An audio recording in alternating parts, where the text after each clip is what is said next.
Rain they fall on a Zoom.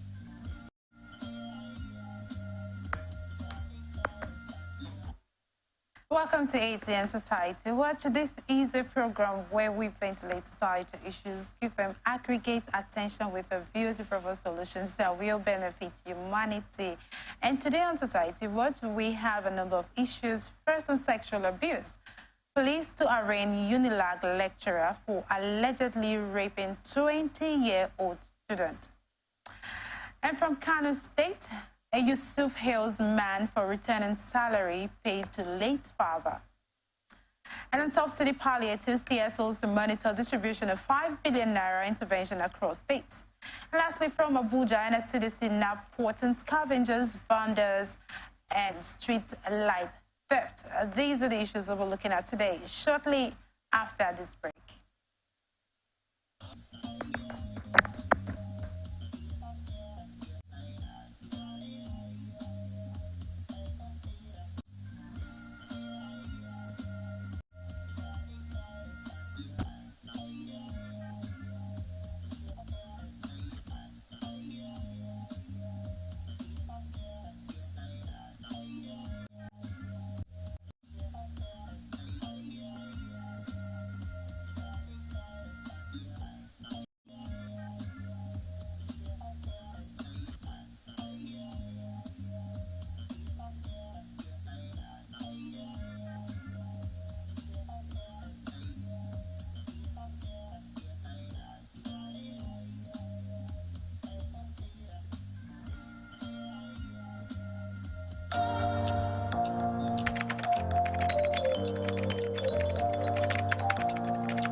Welcome back. If you are just joining us, this is Society watching Atlantic Television Network. And I am not here alone. I have with me delectable Immaculata Jacob Iwikana. Thank you so much, Anita. Thank you for being here. Okay, let's look at our first issue on sexual abuse. The Lagos State Police Public Relations Officer SP Benjamin Hundeyi has confirmed to newsmen that an associate professor at the University of Lagos, Kadiri Akim, will be arraigned in court for allegedly raping a 20-year-old student of the institution. The lecturer and associate professor of botany, Kadiri Akim Babalola, was arrested by the operatives of the Lagos State Police Command for allegedly raping a female student of the institution. The 20-year-old student, whose identity is withheld, accused Babalola of committing the crime during her visit to the lecturer's office to address issues related to her results. It was learned that the victim reported the incident to the Inclusive Social Welfare and Empowerment Foundation, noting that the alleged assault occurred on August 16, 2023. The NGO later reported the case to the gender unit of the Lagos State Police Command, prompting the Commissioner of Police, Idowu Owuhunwa, to issue a warrant of arrest for Babalola through the State High Court after the UNILAG Vice Chancellor was given a 7-day ultimatum to produce the professor. It was further gathered that Babalola admitted to the crime when he was summoned for questioning by the Vice Chancellor. Confirming the incident, the Lagos State Police Public Relations Officer S.P. Benjamin Hudain said he has been arrested and is currently in our custody. He will be arraigned in court in the coming days, and we will keep the public informed.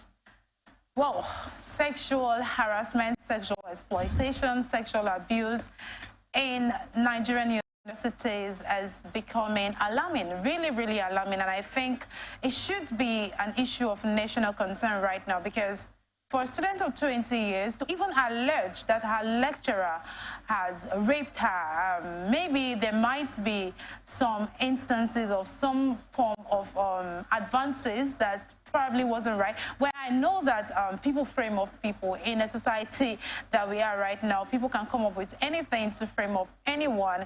But the story has it that before the Vice Chancellor, the lecturer, the associate professor has admitted to committing the crime.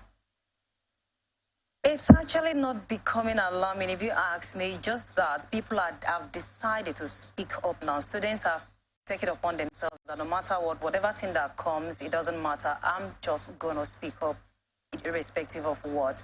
And sometimes I wonder what exactly is going on. It's not quite long. We have the one at Unical. That one, we have not even settled it.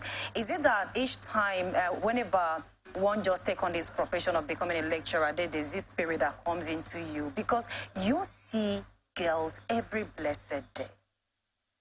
I mean, you have a wife at home. I mean, this is something that we have people that are into this profession. I'm talking about sex workers. You can get it anywhere you want. You can get it just for you to take is your money and yourself and whosoever that you want to pay. Then why do you go ahead to assault students or inflict students? Because this thing have a way of affecting them. Their name might be withheld, but there are people that encourage, I know you have to report this. And this thing have a way of affecting her, whether you like it or not. It might not now, but in time to come, it will. This is a society. I mean, this our society. It's as if when something happened to one, they will just cover it up. In a certain time, they will bring it up. So I think lecturers should talk to themselves. I mean, and also... You see, I think this is something that is connected. Now, nothing happens in a vacuum. I think a couple of weeks ago, we heard the Vice Chancellor of the University of Port Harcourt found a student who was indecently dressed, and he threatened he was going to punish her for, well, we don't know how far that went. But that brings me to this. Men are moved by what they see. Not all, I'm sorry. Men generally are moved by what they see. It now depends on the level of discipline that this man has. Okay, let me ask. If you said that, yes, we do hear this, men are moved by what they see, and then women are moved by what they hear. It's beautiful. But what about those men assaulting those minors? What about those children that are still, I will call it pampers? What about those children that they have not grown to a point to start dressing sexually to harass a man?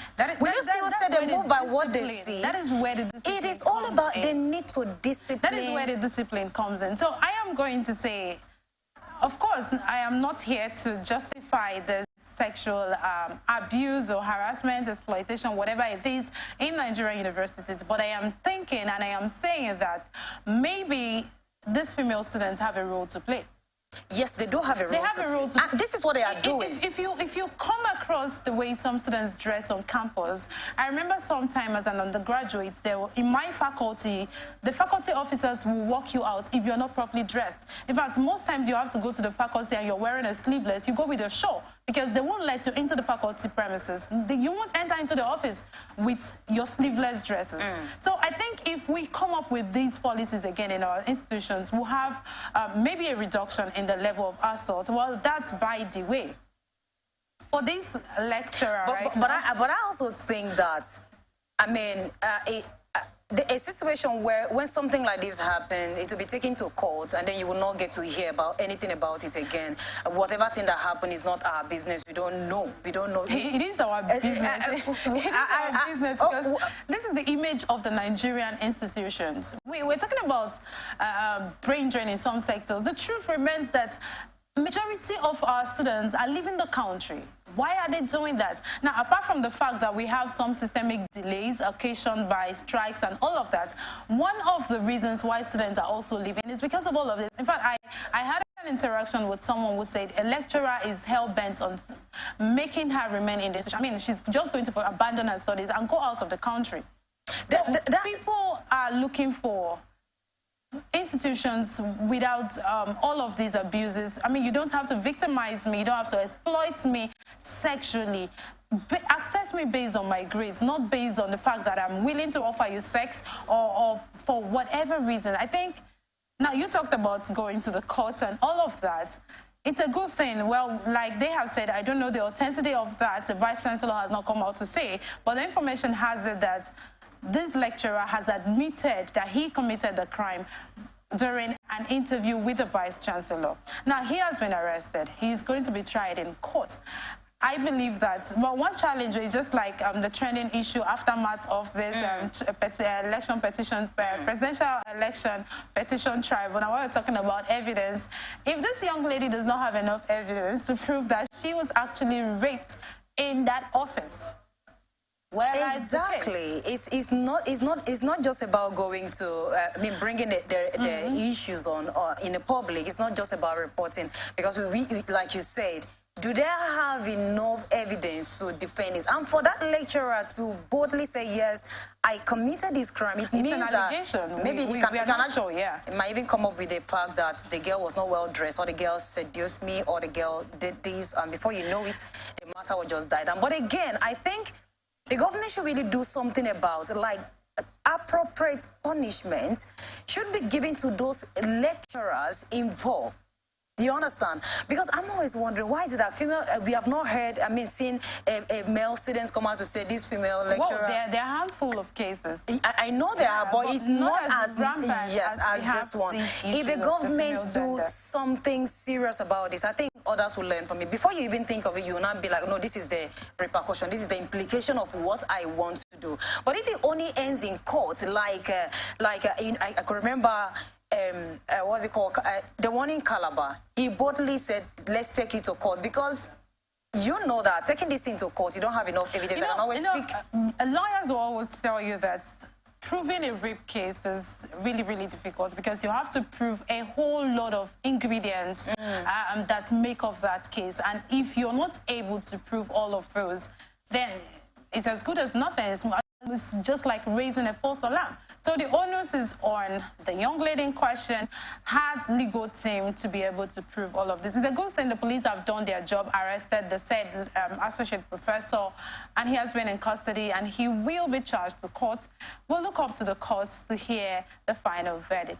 Then the government should also do something about the camera that we talked about. You were. No, I was against it, but on the second thought, I think this is of it. Because lecturer's office. If there has been a CCTV camera in that office, it will be very easy. But again, would he have access to maybe turn off that camera?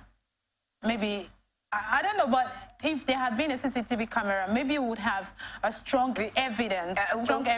Because at the point where he's turning it off, it won't just be the person at the control room will know that something is happening to the camera in room 111 or room XYZ. And so, attention, I think the government really needs to do so much more with respect to this issue. Our students need to be protected in the institutions, and the lecturers. Discipline is key. We understand that you are humans and you have emotions. I mean, everyone has emotions, but the level of discipline you give to yourself determines your graduating students in character and in learning. It means that you are teaching, you have so much character and you're good too. Academically, that is why you're impacting. So if you do not have character enough to discipline yourself not to sexually assault your student, I wonder what kind of student you're actually churning into the society. I wonder what exactly you are doing as a lecturer. Maybe you do not even have a business to be there if you can't discipline yourself enough. I mean, we saw one article where it was not confirmed, though, that a lot of lecturers, a lot of teachers are not even qualified, but because it's man-no-man war, they just have to come in. It's not something that I wouldn't say is from a verifiable source. Yes, it's something that is rampant. So I think the government should also look into that. And then looking at that, their dressing. I remember when my mother said, in secondary school, you can do, I mean, you can't do whatever thing you want to do. In primary school, you can't do anything you want. I mean, you can't live your life the way you want. But the moment you get to this higher institution, you get to university, is a free walk. You can decide to live as you want. So I'm looking at, again, if government is able to checkmate this, the way students dress in school, like lecturers take it upon themselves. I mean, it would be so beautiful to hear that, because it's happening. It's happening. Yes, my lecturer did it in our own set, where a student come, like you said, will be like, you're not well dressed. Are you a student or what are you? Leave my class. That is what we want to hear. To be beautiful. Very beautiful. It will be beautiful. It's common sense that you know how to dress for any occasion. You know you're going to a classroom, you're going to see your lecturer dress appropriately. If you're going to the club, no one is going to ask you to cover up. I mean, it's your life. You want to do that. And then before we go, I'm looking at something. You know, in France, they have, I mean, the government has banned this abaya, and that is a kind of outfit that covers everything. Like, you are well covered. Though it's a kind of a religional stuff, maybe if students start wearing that, I don't know, maybe everything will be completely covered. That's religious. That's religious. We are not going to tie our institutions to religious attires. But let's go straight to our next issue from Kano State. Kano State's Governor Abba Kabir Yusuf has praised one Yusuf Suleiman Sumaila for returning the salary received through his dead father's account to the government coffers. Sumaila was commended in a statement by Abdullahi Ibrahim, spokesperson to the governor on digital media, on his X account. Sumaila's father died in October 2022, but the state government continued to pay his salary until August 2023. However, after noticing the situation, Sumaila returned the salary to the state government to notify it that his father died 1 year ago and returned the sum of 328,115 naira 75 kobo to the government. Yusuf stated that the state government has continued paying his late father's salary into his account after his death in October 2022 until August 2023, when he made an official request for the payment to be stopped. To the governor's satisfaction, Yusuf also requested to return the backlog to the government, for which the governor personally invited him to his office to thank him. The spokesperson said the governor commended Yusuf for his remarkable gesture, urging other young people to emulate him and provide the value of honesty. Well, absolutely very honest, but I'm not going to talk about Yusuf's situation right now. I'm not going to talk about his honesty to return that. I am concerned about our system of government. Now, we're talking about running costs of government. We're talking about how exorbitant it is, and we get to find out that even people who are dead are still receiving salaries. What does this show of our system of data? What does it show about how we get our data, how we keep our data? Does it go to show that we do not scrutinize our payrolls? Does it go to show that we do not scrutinize all of these informations, we just send out salaries without verifying anything on the payroll. Wow.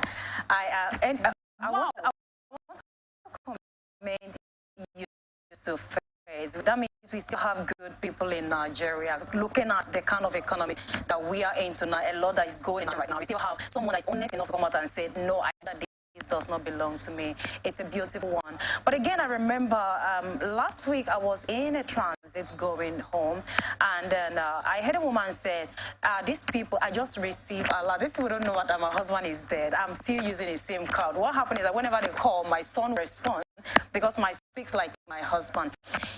It is, I don't know. It's a system of government that we have. Now you see, there are people out there looking for job, and money is going to the people that don't even exist in this world. It shows you how the kind of attention that they pay to workers. Because if you're working in my company and then you are known, I should be able to know. I should know about it. Is it that none of them attended the burial? Is it that they have not? I mean, do you have people working in your company? You haven't seen this person for almost a year, a year, and then you have not made inquiries to know where this person is, but we are still paying money. That means we have a whole lot of money in this country. Really, this shows that there's a whole lot of loop from which government resources are being wasted. Yes. Now, we were talking about some time ago about the fact that people are retiring, some are dying, and there's been no employment. Especially, let's even look at the federal civil service. Most of the state civil services, employment has been minimal. Now, we have people, and then the government is saying, well, the government cannot provide jobs for everyone. Yeah, no doubt. It's understandable the government cannot provide jobs for everyone. But if those people who are dead, if these people who are late are removed from the payrolls, it means that the government is going to understand, well, we're meant to have 100 personnel in this parastatal, and we have about, say, 80 or less, more than 80. We need to fill up. Then there will be room for vacancy. The government is going to advertise, well, we need some personnel to fill up these positions. But because these salaries are still being paid, the government is not even aware that... I mean, what are the accounting officers doing? That they are not even aware that for 1 year, October 2022 to August 2023, salary is still being paid to someone who has been buried. I don't even know about it. No, it baffles me, really. I really love what the former governor of Rivers State did. There's this employment that was given to teachers. What did they call it? I think there's a name for it. And then when he came into the office, the first thing he did, he said he knew that there are a lot of ghost workers. They are not working, but are receiving salaries. You need to see how, I mean, schools were turning upside down because, I mean, some of those people on seat, they know that this person is not coming, this person is working elsewhere, but the person is still getting from the state. I'm not saying anybody should not get from the state, but it's so bad that it's so bad that we have 10 persons that are not working, and then you are eating from 10 places, and these ones are hungry. You know, I love what the governor did when he has to go reshuffle this the whole thing again and check those people that are ghost workers that are receiving a salary and then they are not doing anything. So if the government, I mean, this one should be an eye-opener. I am also thinking that this might also be a fault of the government, because if you look at it, we have pensioners crying for their pensions. These people have finished service to the government and they have not received their pensions. And so if the rigors in getting your pensions is there, and then you have lost someone, it means you're going to go through even more rigors to get their entitlement. And so for that stress, people will just want to keep... I mean, if everyone is doing what they should do, I think we'll have a very transparent system of government. We'll have a very... It's not very difficult. But the reason we have different hands or different parts of body is so that if this one is not functioning, it will send signal to this one that this particular part of the body is having issues. Yes, I have colleagues working with me. If I don't have, I have worked in a particular place where people are seeing me, and you haven't seen me for a long time. I'm still hitting on this particular one. Is it that I don't have a colleague that can come up and say, okay, this is what is going on? Is it that I don't have someone, I don't have a boss that can actually send message to it would have been a beautiful thing if the son, you understand, was replaced, as in put in place of the father, and you'll see receiving a salary will not be like, okay, yes, the government is really doing something. But in a situation you don't even know your workers, I mean, it's something to question about. You know, some state governors brought up these digital ID cards where you clock in whenever you come. So there is a record that, oh, Mr. XYZ has been to work today. Every day you come, you clock in. I think that is going to save the civil service. But the truth is, would they accept that technology? They don't need to accept. It's something that will help. We'll have less cases of this. And we know that, oh, we are short-staffed in this area. And then we employ people. They are youths. They are qualified people on the streets looking for jobs, and they don't need to accept that system. Salaries. It just have to be done to be able to cope these menace. Every day, I mean, I remember these scavengers. They were talking about government taking them off the road and giving them something to do, employing them. If you don't look at these empty vacants and know that yes, that something needs to be done here. If you don't go back to the system and see what is going on, where are you going to fix these people? Because it would be so bad if you take these ones off the street and not giving them anything. The system is going to be worse. I think our system of government really needs to be looked into. We need to check some of these excesses so that everyone can benefit from the government. Everyone, there are people out there looking for jobs. They need these opportunities. And again, I must really say that honesty is the hallmark. Yeah, Mr. Shaibu has shown that he is very honest. He has really tried. It's very difficult for people to do this. I mean, most people believe, well, it's government money. This is my own share of the national cake. But he has shown another level of integrity. Kudos to you. We'll just go on a very short break, and we will be right back.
Welcome back. If you are just joining us, this is Society Watch on Atlantic Television Network. And our next issue is on the subsidy palliative.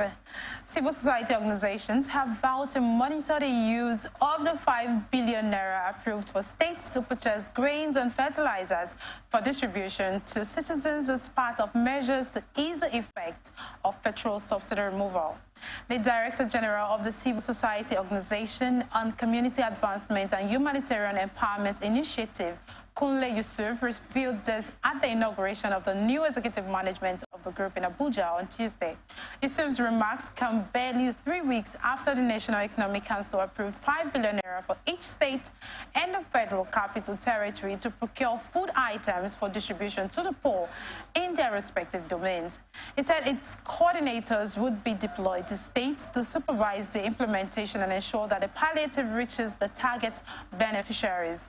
This new establishment is added with the responsibility of committed enhancement and humanitarian empowerment. So it means that, like we just said earlier, we are the bridge between the government and the masses. That is a core responsibility of civil society. About the palliative of all 5 billion naira that was just released by the government to help the masses, the only thing that civil societies can do, civil society organizations can do, is to be part and supervise the sharing of whatever the government is given. So we will supervise to ensure that it gets to the real masses. So I'm telling you that in every state, we'll try as much as possible to get involved in ensuring that whatever that is given should be spent judiciously. In fact, this has been the question that most Nigerians are asking. Well, it's a good thing the president has done this. While most people think it's not too ideal, the question has been, will those who are meant to benefit from this actually get access to this? Will the vulnerable, will the poor, will the impoverished actually enjoy this from the federal government? Will it get to those who actually should get it? We've seen a whole lot of information on social media. Of course, we are not laying, we're not holding those, but are people actually going to get what they deserve? Now, the CSOs are saying, well, we are going to man this, we are going to supervise, we're going to monitor to ensure that people actually get what they deserve. And we already know that most states have already started sharing this palliative. Some people have started receiving theirs. What are the CSOs going to do? It's the same question I'm asking. Well, the people that are meant to get these palliatives, will they get it? Because some states, they're already having issues. The people that are supposed to pass these palliatives to the needy, are the ones cornering this. I remember one of the guests said that the poor are the ones doing the poor. And then when I asked, who are the poor? He said, yes. Even if you are living in a mansion, and then I give you 5,000 naira, please let me give it to your domestic staff, and then you corner the money, it means that you are the poor mindset. Being a poor, it does not necessarily mean that you don't have these physical things. Poverty starts here, from the mind. So these people cornering this, I know in some states, if you see it on social media, it's flying everywhere, that the people that are meant to release this, and they have already, in fact, they don't understand what is going on anymore. Let's just hope that it will get, and maybe we have something similar to this during COVID-19. After March, we saw that some palliatives, I don't know if they were storing it for the farming time. I hope that family will never even come. You know, we see some of those people, they didn't take it. They didn't give it out. They just, I think they derive joy. Maybe just going to see it in a warehouse and are like, oh, we still have palliatives here. Why not release it to the people that need it? And the people are here crying. So we are still asking the same question. Will it get to? And we hope we had CSOs, it will. I mean, numerous CSOs in Nigeria during the COVID palliative, during the flood palliatives. Were they instrumental to ensuring that every Nigerian who was affected by the flood and maybe by the COVID, what they deserve from those palliatives? How better are they going to do it now? Because I am really bothered about how they are going to achieve this. I really want those who are a whole lot of people are suffering as an aftermath of the removal of petrol subsidy, fuel subsidy. A whole lot of people are suffering. And so if the CSOs are saying they are going to ensure this, how are they going to do it? We had them during the COVID palliatives. People were crying. We didn't get to see this. Those who were suffering didn't get it. Those who were meant to get it didn't get it. In fact, after the flood palliatives, in fact, a couple of weeks ago, we're talking about a state like Bayelsa, where we saw people broke into warehouses to make do with farm foodstuffs. And then SEMA came out to say, well, those foodstuffs were those that were left over after the flood palliatives were distributed. Over 10 bags of rice, according to them, and Gary, were left over, and people were still impoverished, people were still hungry as at then. We had CSOs. What did they do then? Why should we believe them? Are they going to give us something different from what they have done in the past? Would they say, okay, we've learned our lessons from the COVID, we've learned our lessons from the flood, we are going to do better this time around? Are they going to send, like they have said, send their members around the state to ensure that this is done judiciously? You see, we are here to be the voice to the voiceless, and then we are pleading with the CSOs. If they have gotten a better, when I mean a better, I don't mean, if they have gotten something beautiful, a better means to send these palliatives to the people that are really in need of it. They should just do it already. They shouldn't wait. We don't just want to read. We want to hear that, yes, it is being done, because, I mean, like Delta State, they are writing a letter to governor already complaining that the palliatives, they don't understand what is going on. A couple of days ago, some officials of a particular state, SEMA, were arrested for being involved in diverting these same palliatives we're talking about and selling them off in the markets. It is worrisome. Really? Kano states, to be precise. It is worrisome. No, it's worrisome because we have people who are hungry, who are genuinely hungry, people who genuinely need this help, need this support, and it doesn't get to them because someone somewhere is diverting this. I really want to see the CSOs live up to what they have said. I really want to see that at the end of the day, even if we do not have 100% guarantee that everyone got what they wanted, at the end of the day, let's know that we had a better extent to this, a better way, much more than it was during the time of COVID, much more than it was during the time of the flood palliatives. Let people get, I mean, let the poor breathe. Let them breathe. Let them get what they actually deserve. It's not about breathing. Let the poor eat. It is no longer let the poor breathe. We have been breathing, yes. This is provided by the government. Let them at least get it. People are complaining, it's too small, but the little can go a long way. Let them get it. If you know you have enough for you and your family, this, according to the government, is for the vulnerable, it's for the susceptible, it's for those who do not have any means at all. You do not have a means and you are still taking the little that is meant for those who do not have any means whatsoever. I just trust that the CSOs are going to really put an eye on every institution of government responsible for distributing this palliative. I mean, if we go back to all the stories that came out during COVID-19, we'll definitely see something of this nature where they came up like this, giving us all hope that they should not worry, that palliatives is going to go around. As optimistic as it is right now, but at the end of the day, the story was nothing to write about. But we hope that this time, lessons, because we hope. COVID seemed like a new idea to us, and now we've seen the COVID, we've seen the flood, and now we are in the petrol subsidy. So let's just hope that everyone is going I love that word, the end of subsidy. All right, so let's just go straight to our next issue from Abuja. In an effort to curb vandalism of street lights, traffic lights, and manhole covers within the Federal Capital Territory, the Nigerian Security and Civil Defense Corps FCT Command has arrested 14 suspected vandals and scavengers The suspects were picked up by NSCDC's men on routine night patrol at different locations in the FCT, where they are also constituting nuisance on the bridges and around critical installations at odd hours without any clearly defined purpose or destination. Parading the suspects at the command's headquarters, Commandant Odumoshu Olushola re-emphasized his readiness to hunt down anyone with the aim of making the FCT a den of miscreants. Odumoshu vows to be resolute in combating crime and criminalities in the FCT. He called on residents to remain vigilant and be supportive of the efforts of the NSCDC FCT Command in ensuring a safe, peaceful and pleasant place for all to live in. He solicited the cooperation of the public in reporting suspicious activities and people of questionable characters in their environments. So let it be known to criminals, scavengers and vandals in the city center and the suburbs of FCT that their days are numbered and we are coming for you. FCT will be too hot for you to stay.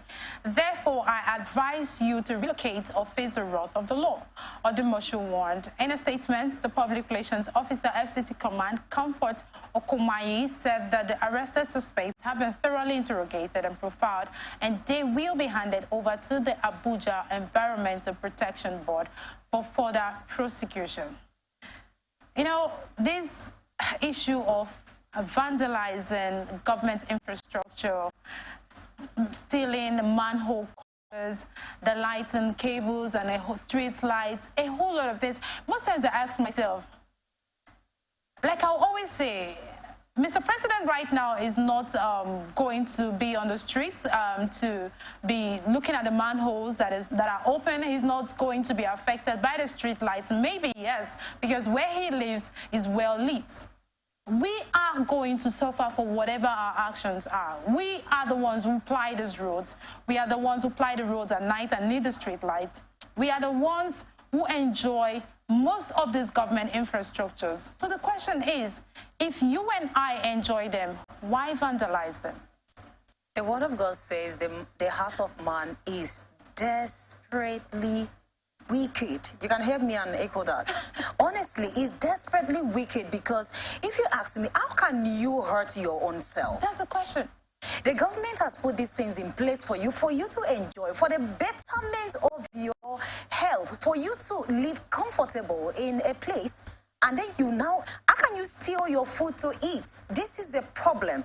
You know, the government has done its own part, but I know even though it's not, we are still asking for more. But why not allow the little that he has done? Let's see it and be happy with it. You are stealing what's supposed to be for your own comfort, to go and sell, to come and eat. And do you know the good part of it is that when they steal, should I say the bad part? When they steal these things, they go and sell it in, cheaper amounts that they can't even buy a bag of rice. You know, you remember a guy that went to pour about 60 rubber paints and then sell the rubber for 1,000 naira. For 1,000 naira. So you know, I think we should talk to ourselves. I won't say the government should come in. The most annoying part is we are in a country that is very good at criticizing the government. The government is not doing this. The government is not doing that. The government is not doing this. But do we realize that all of this vandalism slows down the pace of development? Do we realize that by the time we remove the manholes, let's assume that the government should have probably plans to build another project. The government is going to come back to want to cover those manholes, and then the development pace is retarded. We are not moving forward because of our own actions. It is very unfortunate that some people have decided to be miscreants in a society that we are hoping to develop. You know, most people will say, how long will you keep developing? We'll keep developing as long as people deliberately destroy and retard our developmental strides. You know, at times it will be like, when we look, overboard internationally, it will be like the Western world, city walls and all that would be like those places that look at it, the environment is so beautiful, their camera is working, if you do anything they will catch it. I remember a particular part in River State, they were crying that the government has not done anything. The street is so dark. Once it's 7 o'clock, you can't pass because of security and all that and all that. And then everything put in place. and we have our brothers and sisters. They literally pull off every single thing. If there was a way they could remove the poles, they would have done that. I mean, this is not good. Okay, we have people removing these things. What about the buyers? If you do not have buyers, I'm not sure we will have those stealing. Of course not. That means we are all working hand in hand, and this is not helping us. You know, the governor of Borno State sometime was taking a tour, and then he saw a dump site and looked at some of the things, items that were there. And then he said, this seemed to be government infrastructures. Because there are some items you see and you know that maybe individuals do not have this in so much, and maybe they protect theirs, but these are government things, and he had to put an end to scavenging. His own reason was that they were beginning to infringe on government properties. They were beginning to vandalize government properties. The truth is, like I said, we keep retarding our development if we destroy what has been put in place. Because what should have taken us a year to build, we have to repeat the same process because they are being destroyed, and it's not fair. I really think that much more than the FCT, it's a good thing to the NSCDC for arresting these miscreants, and we hope that they will be tried according to the laws and prosecuted according to the laws. But much more than the ABJ, I think they should spread their tentacles. There are a whole lot of things going on in other parts of the country, and this is affecting our development. It's affecting, I mean, they are defacing the city, because if you see street lights standing like decorations without any effect, no lighting, because all that would have made them light have been removed. Talking about streets, like I know a place somewhere around my one house is the park. The governor has done a whole lot by putting those, what do they call it, those, I don't know what it's called, barbed wires or something around the roundabout. So that, but do you know that this, I mean, wonderful people has gone to scrape everything off and sell them off at very cheap price? That's the most annoying part. Now, if you ask the government how much they spent in all of these projects, and you realize that you're selling this as condemned products at very... Now, I think, like you said, the buyers also should be called for question. Yes, the buyers also are complicit in this act. That is why I like it when they say that ignorance of the law is not an excuse. Now, you're buying a product. Ideally, you know that this, if you go to the regular market, is going to cost you about, say, 10,000 naira, and then someone brings the same thing to you, and you're buying it for 1,000 naira. No, it's not about the price. I remember, see, it's not about the price. One time, I went to get a already used phone because I didn't have a phone. So when I got to the place, I saw an iPhone. Of course, who wouldn't want to, I mean, yeah, and then I saw a particular phone. I was like, okay, I like this one. And the person was like, no, you can't take this because the amount I bought it from and the person that brought it and how the manner at which the person sold this particular handset for me, I don't think it's genuine. And you bought it. And you bought it to sell. You bought it. So maybe I would say it's grace that actually exempts me. You know that there's something about that particular phone. They can track you as long as it's still on. They can track you to places. I think they should also go to companies too. Because there are personalities that come to sell things for you in bulk. You should ask, this particular thing, where did you get it from? And most of this is not that it's rusted, that you'd be like, okay, maybe it has been in what's it called, in a trash for quite a long time, and you're just bringing it. You just took it, you want to give it to the person buying it from you, the retailer, the person keep moving. And I was asking the person that was in the vehicle once, where do they actually take all these things? What are they using? They say, it's a very big money, and besides, companies, they use it to refine to get another thing. So can't they start from there? We are not doing ourselves good. Imagine me going to steal my own phone to use. It doesn't make any sense, but I think we should do something about this. And the moment they are being caught, they should not go free. And again, if you see something, say something, because I believe if we serve as a watchdog to government infrastructures, of course we should be, because we are beneficiaries of those infrastructures. So if we put an eye on them, if you see someone trying to destroy government infrastructure, call the person to order. If you can't, you can call the emergency numbers. I'm sure security operatives will attend to you, and that situation will be addressed. We can't keep minding our business and watch people retard our development space. We can't keep minding our business and watch people destroy what ordinarily we should enjoy as a nation. It is not good. This is not good for us. It is not good.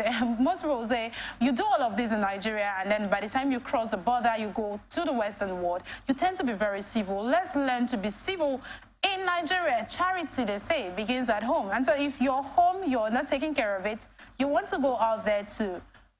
Definitely, you have to follow the rules outside. But please, learn to be civil in Nigeria. Learn to protect government infrastructure. Learn to speak up when you see people destroying government infrastructure. They are meant for us. It is our responsibility to protect them. I also enjoin the security operatives to put an open eye across the countries, across the states, do all they can do to ensure that our infrastructures are protected. Our development will definitely keep growing while we keep pushing the government to do more. This is the much we'll take on today's program. Thank you so much, Immaculata. Thank you, Anita. And thank you, our viewers. I am Anita Obari. You can follow us on our social media platforms, Twitter, Atlantic TV Net, Facebook and YouTube at Atlantic Television Network, Instagram and TikTok at Atlantic TV Network 1.